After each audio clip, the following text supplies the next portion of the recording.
जय हिंद दोस्तों।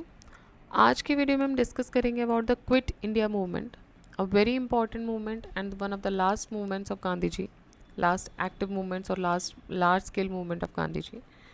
तो स्टार्ट करते हैं विदाउट एनी फर्दर डिले। और आई हैव चेक्ड, इसमें अराउंड 60 क्वेश्चंस हैं। So I try to deal it in one video only. अगर रिपीटेड क्वेश्चंस हैं तो हम बहुत बार एक्सप्लेनेशन नहीं देखेंगे because this is a quick revision series.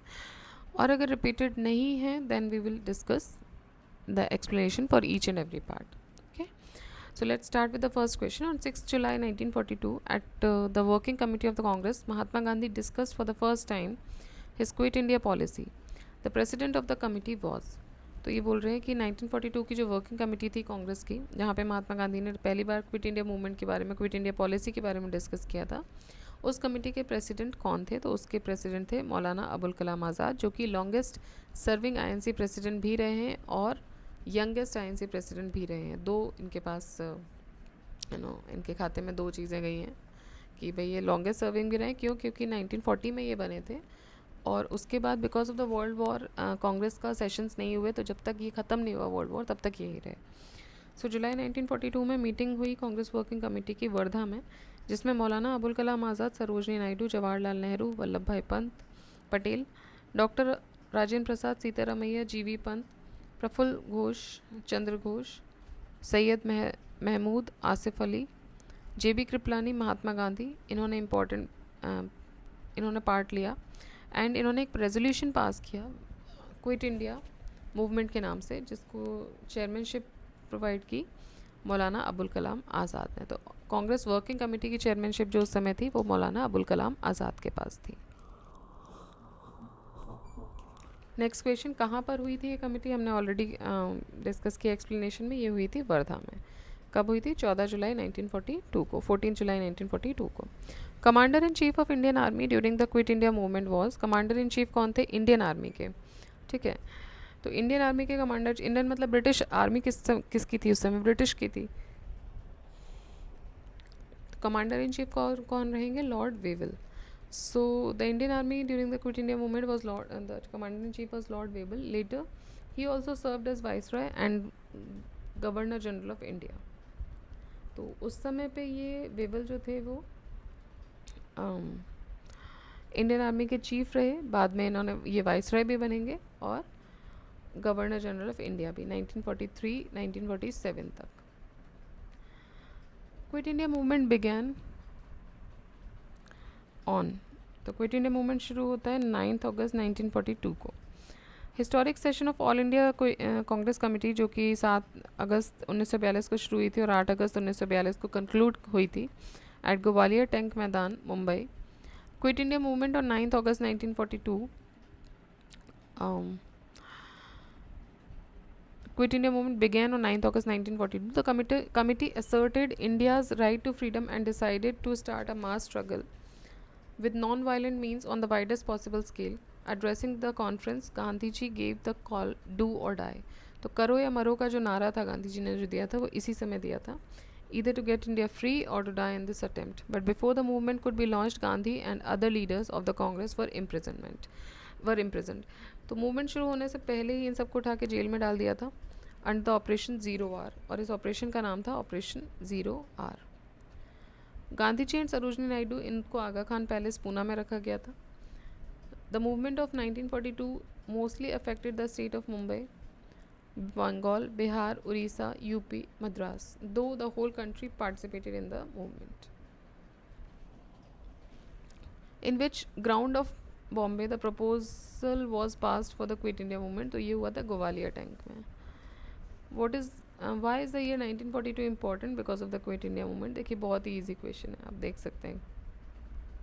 ठीक है, quit India movement was primarily launched at, तो बॉम्बे में लॉन्च हुआ था ग्वालियर टैंक में। Where did Congress launch the quit India movement? Bombay. The quit India movement against the British was launched in which year? 1942। Quit India movement started in August 1942. Consider the following statements. On the eve of launch of Quit India movement, Mahatma Gandhi asked government servants to resign. No. Asked the soldiers to leave their post. No. Asked the princes of the princely states to accept the sovereignty of the people. ठीक है, तो गांधी जी ने जो आह्वान किया था वो ये किया था कि प्रिंसेस से, जो प्रिंसली स्टेट्स के जो राजकुमार या जो राजा लोग थे, उनसे बोला था to accept the sovereignty of the people, कि वो अब अपने लोगों की सोवरेनिटी को एक्सेप्ट करें, ना कि वो लोगों के ऊपर सोवरेन रहें, because this is the high time. ठीक है. So, on the eve of commencing Quit India Movement 1942, Mahatma Gandhi had given the following statements. Government employees should not leave their job but should declare their allegiance for Congress. अपनी job मत छोड़िए but अपना allegiance Congress के साथ दिखाइए. Soldiers जो हैं वो they should refuse to fire on the countryman. Students should leave their study only if they stay firm on their decision until freedom is achieved. The princes of the princely state should accept the sovereignty of the people and people living in their states should declare them as a part of Indian nation. तो अब आप एक Indian nation का part हो and accept the leadership of the king only when they take their future linked with the public. ठीक है, तो सिर्फ थर्ड स्टेटमेंट इसमें सही है. The statement we shall either free India or die in the attempt is associated with, तो ये associated है क्विट इंडिया मूवमेंट के साथ, do or die. Okay. सो ये जो स्टेटमेंट है ये 8 अगस्त 1942 को एक रेजोल्यूशन पास हुआ था for quit India movement with certain amendments. The statement of Gandhi ji, I am not getting to be satisfied with anything short of complete freedom. May be the British government will propose the abolition of salt tax, the drink evil etcetera, but I will say nothing less than freedom. ठीक है, तो यहाँ गांधी जी अड़ गए थे, उन्होंने बोला कि आप कुछ भी दे दो, I am not going to accept anything less than freedom. मुझे अब पूरी आज़ादी चाहिए, कोई एबॉलिशन ऑफ टैक्स नहीं, कोई डोमिनियन स्टेटस नहीं, कोई सिर्फ लॉलीपॉप्स नहीं देनी है. I need a complete freedom. Here is the mantra that I give you. You may imprint in your heart and let every breath of your give expression to it. The mantra is do or die. So ये जो मंत्र है ये गांधी जी ने दिया था कि ये आप बाय हार्ट कर लो, आपकी हर एक सांस में ये निकलना चाहिए कि या तो मैं कुछ करूँगा इस देश के लिए या फिर I will die for this country. So do or die. We shall either free India or die in the attempt. It particularly important. ठीक है, the slogan do or die was given by, so अब इसमें कोई शक नहीं है आपको, Mahatma Gandhi. Quit India. With which one of the following movement is the slogan do or die associated? Quit India. Do or die was given by Gandhi ji during Quit India. When did Baldev Sahai resign from the post of Advocate General? तो बलदेव सहाय ने advocate general के post से कब resign किया था? इन्होंने किया था 1942 में. The failure of August proposal 1940 and Cripps mission 1942 led to the Quit India movement after the rejection of the demand of establishment of national government in India. The Wardha proposal was confirmed in the annual meeting of AICC on August 8, 1942 at Gwalior Tank, Bombay. As soon as the Quit India movement started on August 1942, the British government arrested high-level leaders of Congress under the Operation Zero. In the protest, Baldev Sahai resigned in 1942 from the post of Advocate General. तो ये advocate general थे बिहार के और वहाँ से इन्होंने इस post से रिज़ाइन कर दिया था. Quit India movement was launched in response to, तो ये लॉन्च हुआ था in response to Cripps proposal. Which of the following observation is not true about quit India movement? इनमें से सही कौन सा नहीं है? It was a non violent movement. देखिए शुरू गांधी जी ने किया था नॉन वायलेंट की तरह ही किया था, बट यहाँ पे वायलेंस की घटनाएं देखी गई थी. ठीक है, तो नॉन वायलेंट मूवमेंट तो नहीं था. It was led by Mahatma Gandhi.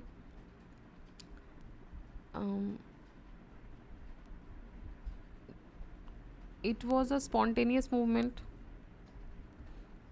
महात्मा गांधी तो ऑलरेडी पहले दिन ही जेल में डाल दिया गया था. स्पॉन्टेनियस मूवमेंट नहीं था, प्लान था, प्लान किया गया था. It did not attract the labour class in general. देखिए सबको अट्रैक्ट किया था, इस समय पे सब थे साथ में. The quit India movement was not so non-violent. According to official statements, in the first week 250 railway stations were either damaged or destroyed and more than 500 post offices and 150 public stations जो थे they were attacked. Heavy violence use हुआ था for the suppression of this movement from the ruling party. Mahatma Gandhi himself in 1942 refused to condemn the violence. He said it with an answer to the huge violence of the rulers. The arrest of the main leaders had made the movement more aggressive. Thus option A, B are individually correct. Option B was held correct in the answer key provided by Union Public Service Commission. तो ये IAS का question है UPSC का, although थोड़ा सा इसमें ambiguity थी, तो बट UPSC ने जो इसका आंसर माना था वो माना था B. It was led by Mahatma Gandhi. Quit India movement was led by Mahatma Gandhi. In August 1942, Mahatma Gandhi launched the Quit India movement. On the next day, Gandhi, Nehru and many other leaders of the INC were arrested by the British government. However, option C is the most appropriate. Which of the following statement is not true about Quit India? It was led by Mahatma Gandhi. देखिए again same question आया इसका, इन्होंने बस repeat किया है थोड़ा सा change करके. Congress was declared an illegal body, नहीं. It was a non-violent movement, नहीं. It was a spontaneous movement, no. It was a planned movement. Because of the arrest of all major leaders of 8th August 1942, Quit India movement एक spontaneous movement बन गया था. Since Gandhi ji जो थे वो jail में थे, he never got to lead the movement. During the movement, lot of violence happened. Hence, it was not a non-violent movement. After the announcement of movement, Congress was declared illegal. तो Congress illegal declare कर दी थी, ये बात सही है. Spontaneous movement था, ये बात भी. स्पॉन्टेनियस एज इन ऐसा नहीं था कि स्पॉन्टेनिटी के साथ रिलीज़ कर दिया गया. स्पॉन्टेनियस एज इन कि सबको अरेस्ट कर लिया गया, फिर भी ये मूवमेंट चलता रहा. ठीक है. विच of the following parties did not support quit India movement? इसमें से किसने सपोर्ट नहीं किया था? हिंदू महासभा ने नहीं किया था, कम्युनिस्ट पार्टी ऑफ इंडिया ने भी नहीं किया था, यूनियनिस्ट पार्टी ऑफ पंजाब ने भी नहीं किया था. तो किसी ने भी सपोर्ट नहीं किया इसको. विच one of the following had supported the quit India resolution of 1942? Sardar Vallabh भाई पटेल ने सपोर्ट किया था 8 अगस्त 1942 को in the meeting of AICC. Pandit Jawaharlal Nehru presented Quit India resolution and Sardar Patel supported it. By whom the Quit India resolution was moved in the Bombay session of Congress? तो ये move किया था resolution Jawaharlal Nehru ji ने. With reference to 8th August 1942 to Indian history, which of the following statement is correct? The Quit India resolution was adopted by AICC. देखिए पहला ही statement सही है, आगे बस एक बार नज़र डाल लीजिए. वाइसराय की एग्जीक्यूटिव काउंसिल एक्सपेंड हो रही थी. The Congress ministries resign in 7 provinces, नहीं ये पहले ही हो गया था. And Stafford Cripps proposed an Indian union with full dominion status once the second world war was over. ठीक है, तो फुल डोमिनियन स्टेटस नहीं था इनका.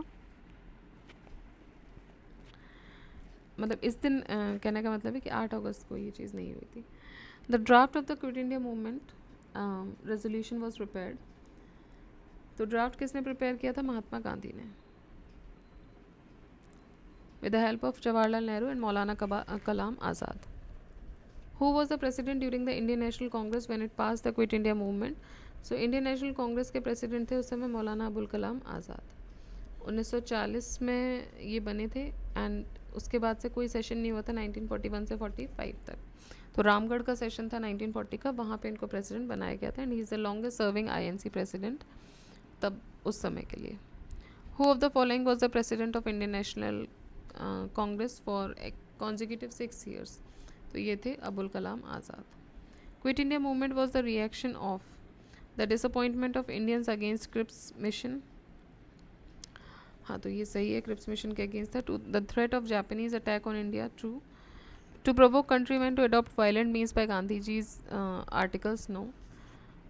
Due to passing the proposal of August 1942 by AICC.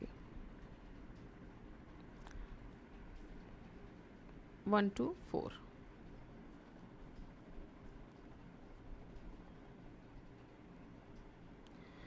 After the failure of Cripps mission in March 1942, it seemed clear that the British government wanted to continue the partnership with India in Second World War without their consent, but was not ready to for any sacred agreement. Gandhiji declared in this do or die speech that I do not want to make the instrument either of Russia's defeat or of China's, but it seemed by spring 1942 that the struggle was inevitable.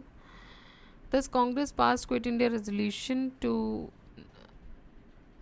in 1942. Gandhiji had never provoked to adopt violent means in his articles. The statement 3 is not correct while the other statements are correct about Quit India movement. Who among the following ran Congress radio during the Quit India movement? तो ये उषा मेहता जी का था. देखिए शायद recent एक movie भी आई है इनके ऊपर, मुझे उस मूवी का नाम याद नहीं. If I am not wrong, सारा अली खान इज़ पोर्ट्रेइंग या तो रिलीज़ हो गई या रिलीज़ होने वाली है, I am not sure, but Sara Ali Khan is portraying the role of Usha Mehta. तो इनका जो मेन रोल था, हम जो पूरा हिस्ट्री पढ़ते हैं, ऑल्दो इनकी कुछ एक पर्सनल हिस्ट्री भी रही होगी, मतलब कि जो personal history as in the line of movement of India, but main जो इनका रोल था वो है about the running Congress radio. ठीक है, तो ये एक सीक्रेट रेडियो रन करती थी। कांग्रेस रेडियो वो secretly bring broadcasted from different parts of India which could be heard up to Madras. Ram Manohar Lohia regularly broadcasted the radio. Usha Mehta was a valued member of small group of Congress who managed underground Congress radio. तो underground Congress radio activities जो चलती थी उनमें से एक important नाम जो है वो उषा मेहता जी का है। With reference to Indian freedom struggle, Usha Mehta is well known for running the Congress secret radio in the wake of Quit India movement. Who amongst the following made regular broadcast on Congress radio operated during Quit India movement? तो ये थे Ram Manohar Lohia. All India Azad Dasta at बकरी का Tapu was organise during the quit India movement by. तो all India Azad Dasta कहाँ पर? बकरी का टापू पर। ये ऑर्गेनाइज किया गया था जयप्रकाश नारायण जी के द्वारा, और ये कहाँ पर है? In the Terai region of Nepal. ठीक है, ये किस लिए किया था? गुरिल्ला वॉर फाइट करने के लिए against the British. All India Azad Dasta बकरी एट बकरी का टापू। The prime minister of England during the quit India movement was, so he was Winston Churchill. 1942 से 45 तक ये रहे थे। The American publicist who was with Mahatma Gandhi during his quit India movement was, तो ये थे Louis Fischer. American journalist Louis Fischer who was with Gandhi at the Quit India movement. Louis Fisher was an American intellectual with American intellectuals Pearl Buck, Edgar Snow, M.L. Serban and Norman Thomas. इन्होंने India की freedom का demand किया था along with Gandhi. Louis Fisher was a biographer of Mahatma Gandhi. He was an American journalist. Louis Fisher, the biographer of Mahatma Gandhi, was associated with the Quit India movement. Who among the following journalists is the biographer of Mahatma Gandhi? He was Louis Fisher. Which area was affected widest with the communal rights due to Quit India movement? सबसे ज़्यादा communal rights से जो हताहत हुई जगह वो कौन सी थी? बिहार और यूनाइटेड प्रोविंस। ठीक है, UP and Bihar. Riots generated due to quit India movement mostly spread in Bihar and UP, Uttar Pradesh और United Provinces. The atmosphere of revolt was generated here. Azamgarh, Ballia, Gorakhpur in eastern UP, गया, भागलपुर, सारण, पूर्णिया, शाहबाद, मुजफ्फरपुर, चंपारण in बिहार, ये सेंटर ऑफ द राइट्स थे। Assertion reasoning का question है। Assertion है lord Linlithgow describe the August movement of 1942 as most serious rebellion since sepoy mutiny. Sepoy mutiny as in 1857 because there was a massive upsurge of peasantry in certain areas. तो देखिए दोनों ही सही हैं कि इसने ये statement दी थी कि जो सिपॉय म्यूटनी हुई थी उसके मतलब उसके बाद सबसे बड़ा मूवमेंट यही था, और ऐसा इसलिए उसने बोला क्योंकि एक पीजेंट्री की तरफ से एक मैसिव अपसर्ज देखने को मिला। तो इन्वॉल्वमेंट जो था पीजेंट्स का in the quit India movement, it made the struggle more violent. इसकी वजह से लॉर्ड लिनलिथ को कोई स्टेटमेंट देनी पड़ी, एंड इसलिए दोनों ही असर्शन रीजनिंग सही होते हैं। Rajendra Prasad was arrested on 9 अगस्त 1942 और इनको कहाँ भेजा गया? तो राजेंद्र प्रसाद को अरेस्ट करके भेजा गया बांकीपुर जेल में। 9 अगस्त 1942 को गांधी जी और उनके कुछ मेन लीडर्स जो थे कांग्रेस के, उनको अरेस्ट किया गया। गांधी और सरोजनी नायडू आगा खान पैलेस पुणे में इनको रखा गया, and the other members of Congress working committee Nehru, Abul Kalam Azad, Govind Vallabh Pant, Pattabhi Sitaramayya, Syed Mahmud, Acharya Kripalani, इनको रखा गया फोर्ट ऑफ अहमदनगर में। Doctor Rajendra Prasad, a member of Congress working committee, was not in Bombay, thus he was arrested in Patna. ठीक है, तो ये बॉम्बे में नहीं थे तो इनको पटना में अरेस्ट किया गया था against under the Bharat security rules, और इनको भेज दिया गया था बांकीपुर जेल में। ओके, सो कहाँ पर भेजा गया राजेंद्र प्रसाद को? इम्पॉर्टेंट क्वेश्चन बन जाता है बिकॉज राजेंद्र प्रसाद हमारे बाद में प्रेसिडेंट भी बनते हैं। तो इनको भेजा गया 1942 में बांकीपुर जेल में, और ये क्वेश्चन एक बार KBC में भी आ रखा है। ठीक है, there was a contested from Bihar only, so they asked about this कि उनको कौन सी जेल में रखा गया था. Where was Mahatma Gandhi arrested in connection with quit India movement. तो महात्मा गांधी को अरेस्ट किया गया था बॉम्बे में और फिर उनको पुणे में भेज दिया गया था. After passing the resolution for quit India movement, Gandhi ji was arrested in Aga Khan Palace. During the Quit India movement, a girl named Kanaklata Barua led a public procession and defying the police tried to enter the police station but was shot dead. ये incident कहाँ हुआ था? ये हुआ था गोहपुर में. तो कनकलता बरुआ एक इंडियन इंडिपेंडेंस फाइटर थी. सिर्फ 17 साल की उम्र में she tried to lead a public procession और उसको गोली मार दी गई थी because she was trying to hoist the national flag of the local police station of Gopur sub-division of Assam. 9 अगस्त 1942 को दो अरेस्टेड लीडर्स हज़ारीबाग के कौन थे? हज़ारीबाग से दो अरेस्टेड लीडर किए हुए थे, वो थे शिव कुमार और रामानंद. ठीक है, हज़ारीबाग से दो लोग इम्पॉर्टेंट लोग थे जिनको अरेस्ट किया गया था, शिव कुमार और Ramanand. Again I would say ये बिल्कुल ही स्टेट स्पेसिफिक क्वेश्चन है, तो जो भी व्यूअर्स जो यहाँ से बिहार से बिलोंग कर रहे हैं उनके लिए बहुत ज़्यादा इम्पॉर्टेंट हो जाता है. ठीक है, बिहार और झारखंड में भी उनके लिए बहुत इम्पॉर्टेंट हो जाता है. बाकी स्टेट्स के लिए अगर आप इसको उतना ध्यान नहीं भी देना चाहते हैं तो चलेगा, बिकॉज बहुत ही स्टेट स्पेसिफिक क्वेश्चन है ये. सो 8 अगस्त 1942 को क्विट इंडिया मूवमेंट अप्रूव किया जाता है. 9 अगस्त को गांधी जी और बाकी लीडर्स को अरेस्ट किया जाता है. शिव कुमार और रामानंद जी को अरेस्ट किया जाता है हज़ारीबाग से Patna. With the news of Gandhi and other Congress leaders arrest in 1942, a riot in Bihar took place, leading to a total breakdown of the rail services. The most affected area was, तो पूरा breakdown हो गया था इनके अरेस्ट की बात सुन के, railway services को तोड़ दिया गया था. ये सबसे ज़्यादा जो अफेक्टेड एरिया था वो था मुंगेर इन बिहार. ठीक है, तो पुलिस ने बहुत सारी जगहों को, सेवरल प्लेसेस को अटैक भी किया. Police stations, railway stations and post offices target पे थे. रेल लाइंस को अप्रूव किया गया बहुत जगहों पर. As a result rail services जो थी वो डिस्टर्ब हुई completely. Midnapore district of Bengal, Ballia district of Uttar Pradesh and Munger district of Bihar, ये जो थे they were the centre of public anger. The incident of the uprooting railway tracks and mostly happened in Bihar. Munger सबसे ज़्यादा affected area था, डिस्ट्रिक्ट था, which remained cut off from the outside world for 2 weeks. तो 2 हफ्तों के लिए बाहर की दुनिया से कट ऑफ रहा. In which context did Jayaprakash get the recognition of national leader. तो उनको रिकॉग्निशन मिलता है क्विट इंडिया मूवमेंट से as a national leader.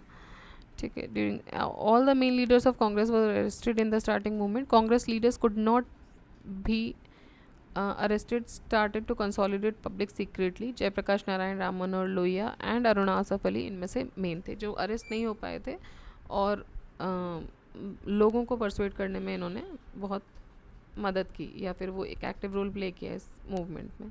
Who among the following leaders had secretly escaped from the jail and organized underground activities during the Quit India movement? तो ये secretly jail से भाग गए थे. Jayaprakash Narayan ji. Popular leader Jayaprakash Narayan was kept under the arrest in Hazaribagh jail for the Quit India movement, and he escaped from a high security prison and organized underground activity. तो ये वहाँ से high security prison से ये निकल गए थे और ये ऑर्गेनाइज्ड इन्होंने की underground activities. I guess if I am not wrong ये क्वेश्चन भी पूछा गया है इन KBC. ठीक, next is where was Shri Yogendra Shukla brought on 7 December 1942. तो योगेंद्र शुक्ल को कहाँ बुलाया गया? योगेंद्र शुक्ल को बुलाया गया पटना में. ओके, सो नवंबर 9, 1942 को Yogendra Shukla along with Jayaprakash Narayan escape from Hazaribagh jail but they were arrested at Muzaffarpur and sent to Patna. फिर उनको मुजफ्फरपुर में अरेस्ट किया गया और इनको भेजा गया पटना में. Who was the wife of mister जगत नारायण लाल. तो जगत नारायण लाल की वाइफ का नाम क्या था? इनकी वाइफ का नाम था राम प्यारी, Mrs Ram Pyari. During the quit India movement Ram Pyari Devi, wife of Jagat Narayan Lal, address the assembly. इन्होंने असेंबली एड्रेस की थी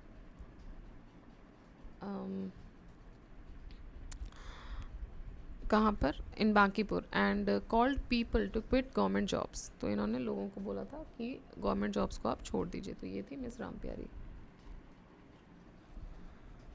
Next is assertion. Quit India movement succeeded in awakening and encouraging the people. Reason ये है, people have assimilated the slogan do or die. So August 1942 को Gandhi ji gave the call for Quit India movement, Bharat छोड़ो आंदोलन. Soon after the arrest of Gandhi, rioting broke out immediately throughout the country and many violent demonstrations took place. Quit India became the most popular movement in the freedom struggle. Thousands of freedom fighters जो थे वो arrest किए गए. He called on an all Congress men and Indians to maintain discipline via non-violence and do or die to achieve the ultimate freedom struggle. ठीक है, ultimate freedom को achieve करने के लिए thus the quit India movement succeeded in awakening and encouraging people assimilated the slogan of do or die. Two statements are given below. One is assertion, another is reason. Assertion बोलता है राष्ट्रीय Swayamsevak Sangh was separate from Quit India movement 1942 because it thought that the freedom of India will delayed due to this movement. तो ये पहला वाला statement तो सही है, वो अलग था, but they thought that it would delay the movement, ऐसी कोई बात नहीं थी. RSS was isolated from Quit India movement 1940 से लेकर to the end of colonial power. RSS did not take part in any national movement. किसी भी national movement में उन्होंने पार्टिसिपेट नहीं किया था.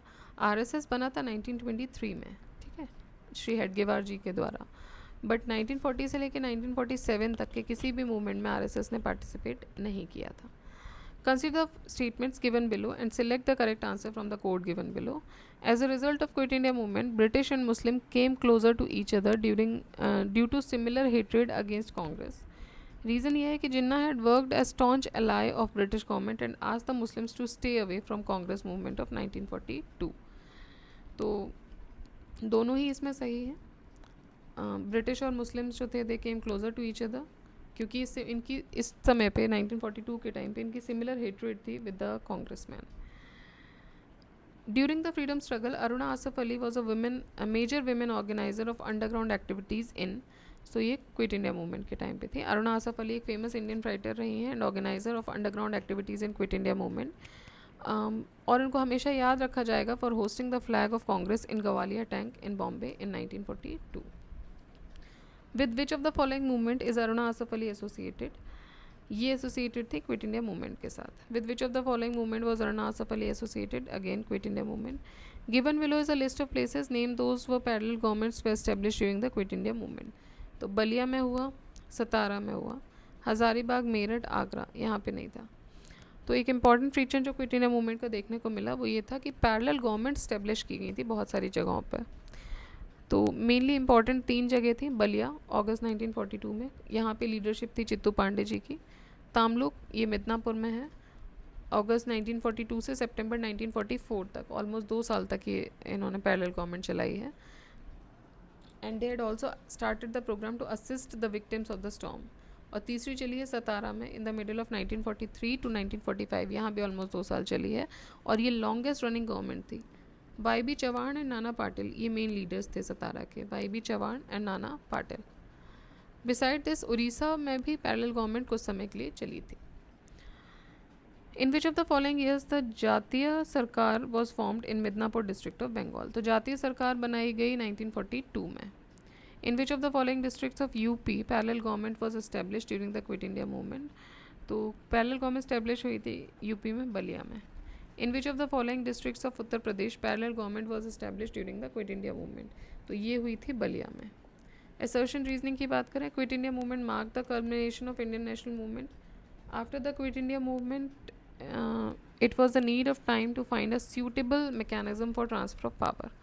True, quit India movement Indian national movement के कल्मिनेशन के रूप में देखा जाता है because if after this movement it was a need of time कि एक सूटेबल मैकेनिज्म भी बनाया जाए कि ट्रांसफ़र ऑफ पावर कैसे होगी फ्रॉम ब्रिटिश टू इंडिया. ठीक है. So quit India movement 2 short live था, बैडली क्रश किया गया. Gave the signals that British rule was not wanted in India. There was nothing to stop Indians from attaining the freedom. The signs of firm determination of the people to free India from the British hastened the British decision to quit. After Quit India movement, C. Rajgopalachari issued a pamphlet entitled The Way Out. Which of the following was a proposal in this pamphlet? सी राजगोपालाचारी एक pamphlet उन्होंने release किया the way out. इसमें से कौन सा विच of the following was a proposal?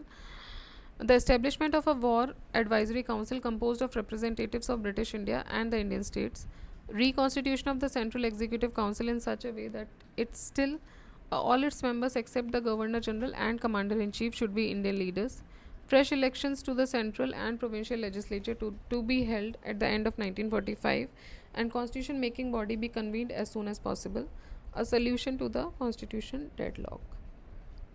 तो constitutional deadlock के solution के बारे में इसमें बात की गई थी. सी राजगोपालाचारी फॉर्मूला एक प्रपोजल मतलब फॉर्मूला क्या था? It was a proposal formulated by Chakravarti Rajgopalachari to solve the political deadlock between INC and All India Muslim League on independence of India from British. Rajagopalachari ने एक प्रपोजल डिज़ाइन किया था 1944 में called the way out for Congress to offer the League the Muslim Pakistan based on plebiscite, the direct vote of all the members of an electorate or an important public question such as the change in constitution. The formula was opposed even by Congress. तो इस formula को कांग्रेस ने भी oppose किया था, जिन्ना ने भी reject किया था एंड द टॉक्स फेल्ड. तो ये फॉर्मूला आगे चल नहीं पाया, सी राजगोपालाचारी फॉर्मूला जो 1944 में आया था. ऑल्दो इन्होंने बोला था कि पॉलिटिकल डेडलॉक को कैसे सॉल्व करें, इसके ऊपर ये पूरा फॉर्मूला दिया गया था. Who prepared C R formula? So CR formula was prepared by Rajgopalachari, Chakravarti Rajgopalachari in 1944. Okay. So these were some of the important questions of Quit India movement. I have covered it in one video only because जहाँ पे भी ज़रूरत नहीं थी explanation की वो हम जल्दी निकालते चले गए, and बाकी जगह I have explained according to the explanation of the book, because this video I am totally ये सिर्फ घटना चक्र का पब्लिकेशन है, तो उन्हीं के एक्सप्लेनेशन के हिसाब से ही मैं एक्सप्लेन कर रही हूँ जो आप पढ़ने जा रहे हैं, जो आप पढ़ते हैं. इसमें मैं अपना कुछ इनपुट बहुत ज़्यादा नहीं देना चाहती हूँ बिकॉज ये उनका कॉपीराइट इश्यूज़ रहेंगे. So this is about PYQs which I have discussed and the explanation given in the this book has only been served to you. ठीक है. इसके अलावा जो होता है I always try to add, but अभी चूँकि हम कोई रिविजन देख रहे हैं तो हम बहुत ज़्यादा इसको एलैबोरेटिवली नहीं लेंगे. So these were some of the questions from quit India. Next chapter अब हम देखेंगे सुभाष चंद्र बोस का in the next video. Till then आप रिवाइज करते रहिए. Keep revising, keep studying. जय हिंद, जय भारत.